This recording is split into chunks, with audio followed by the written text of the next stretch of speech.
Hello, my name is Andy and I am the village idiot. I'm on with a car and a GoPro and an unhealthy amount of time on my hands. Welcome back to the district of West Lindsey. Now, this one's an interesting one. This one is effectively all laid out along one road with a big bend in it. And there isn't much to it, to be honest with you. That house that you can see in shot right now is one of the very few that you'll find here. Although there is one house in particular that is going to be very interesting if I can find it, because I don't think it's marked on the map in the right place. There's also a church and there's also a lake here as well. This is the parish of Goltho.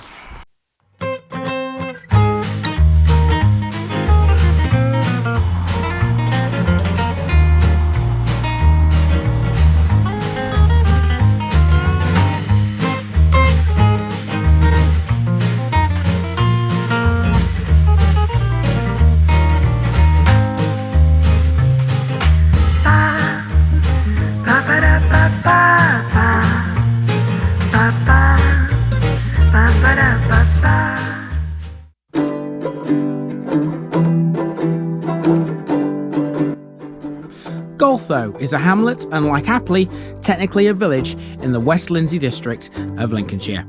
The population, including Bullington, was 157 at the 2011 census. On its own, it sports a population of 121, most of whom live along one road in the northernmost reaches of the parish boundaries. The main part of Goltho is situated 1 mile southwest from Wragby and half a mile south from the A158 road. The settlement has Anglo-Saxon roots. The origin of the name is uncertain. It perhaps stems from an Old Scandinavian first name or the Viking word for ravine. However, it's widely accepted locally that it means where the marigolds grow, as it was referred to in Henry Thorold's guide to the redundant St George's Church, which we'll see shortly. The village is described in White's 1842 Lincolnshire Directory as a parish of scattered farms, covering about 5.5 square kilometres. These days, Goltho covers 13.19 square kilometres, and this gives it a population density of 12.51, another very small one in that regard.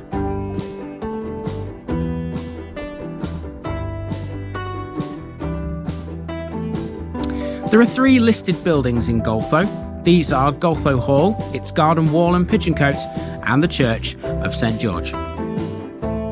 No surprises here, there's yet another Lincolnshire Limewood to have a look at. This is Cocklode and Great West Wood. There's a walk you can take here called the Wragby and Goltho Limewood Walk, and it passes Goltho Hall and St George's Church along the way.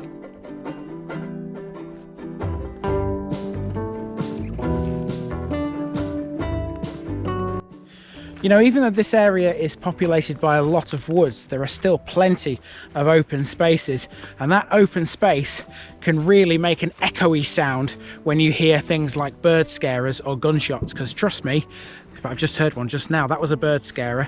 I did hear a gunshot over there as well, because there's quite a few game shoots that go on around here, and yeah, they do echo because it is very open, this part of Lincolnshire. Goltho Hall was the ancestral seat of the Grantham family. Sir Thomas Grantham was Sheriff of Lincoln in 1600 and MP for Lincolnshire from 1621 to 1622. We come now to the lake I mentioned at the beginning. This is a fishing lake owned by Shepherd's Farm, the farm with the large brick outbuilding at the beginning of the video. Here's Wragby Wood and Goltho Wood, another example of a Lincolnshire Limewood for you.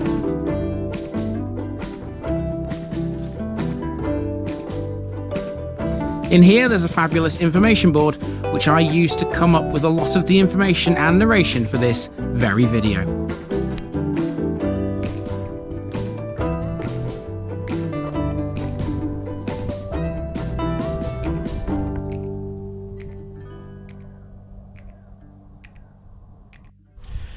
So this map is quite informative. There's a lot of information on this. I will take some pictures, and most of the information in this video will probably come from this information board.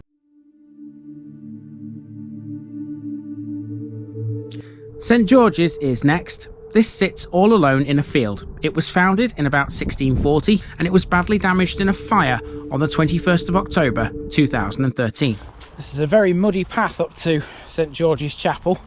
I'm just having to pick my way carefully because I don't have my wellies on today. Now, that house I was talking about is Goltho Manor, and it's marked on the map as being here in this field, but as you can see, it's just a field. So it's not there. So I don't know where it is. It could mean Goltho Hall, which is back at the junction that we saw down there. Obviously that's private, so I can't get to it. So yeah, Goltho Manor, I'm afraid, guys, if it does exist, I can't find it. Let's have a look at this church then. The ecclesiastical parish after the closure of St George's is Rand and Goltho, based around the Church of St Oswald in Rand. St George's Church is the only remaining structure from a medieval village that once stood here.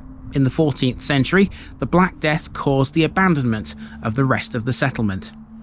There's some evidence to suggest the current church, albeit redundant here, stands on the site of a stone-built church from much earlier. Remains of tombstones in the floor indicate there was a chapel here during the 13th century. By 1900, St George's was a mortuary chapel, and today it's looked after by the church's Conservation Trust.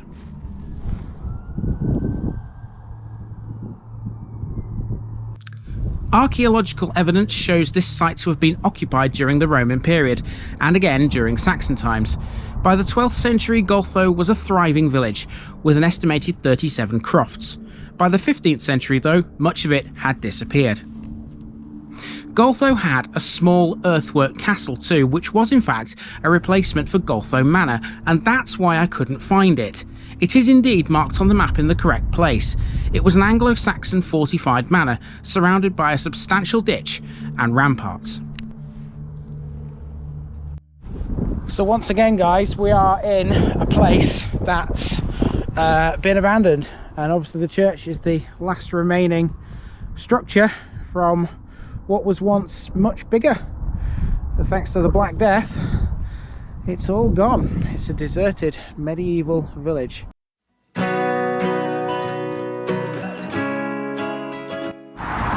Goltho and Bullington, the parish to the west along the A158, are often considered one and the same for population statistics.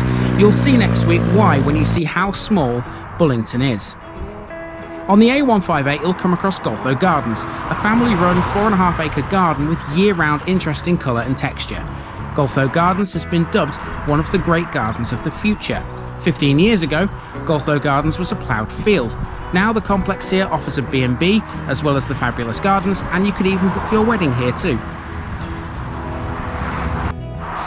Despite its scattered nature and very rural makeup, Goltho having the A158 as a major road through the north of its boundaries means you can catch a bus here, albeit the stop in question being in neighbouring Bullington. The main service is the Lincoln to Louth number 50 bus, but you can also get a bus to Horncastle. This is the part of the parish where most of the population live. That's a population that's made up of 98.1% white British citizens, ethnically speaking. These new build streets here are aptly named Goltho View, seeing as they look across to the site of the former medieval village. You can see the church from here too. The average house in Goltho, by the way, will cost you around £500,000, although this is a figure greatly skewed by the presence of Goltho Hall. In all, this is a fabulously interesting slice of West Lindsey, which probably holds much more than I've covered, and it's well worth a visit. Unfortunately though, it's an area that a lot of people just drive past on the A158.